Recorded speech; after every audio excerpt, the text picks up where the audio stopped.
ভালো হয় আমাদের ইন্ডাস্ট্রিতে, যাতে আবার পূর্বের জায়গায় তার গৌরব নিয়ে ফিরে আসতে পারে, সেই জন্য আমাকে বৃহত্তর ডাক দিতে বলেছেন, সবাইকে নিয়ে যেন আমি চেষ্টা করি। আসলে এ কথার উত্তর অনেক বড় করে দিতে হয়, এগুলো এখন আর আমাদের হাতে নেই, অনেকটা দর্শকের হাতে এবং হল মালিকদের হাতে। কতগুলো সিনেমা হল ছিল নারায়ণগঞ্জে, এখন কটা আছে?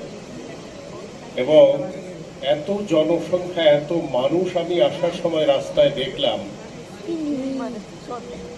যে গাড়ি চালিয়ে আসতে পারতেছিলাম না, এবং এমনকি অনেক লোক হেঁটেই যেতে পারতেছিল না মানুষের ভিড়ের কারণে।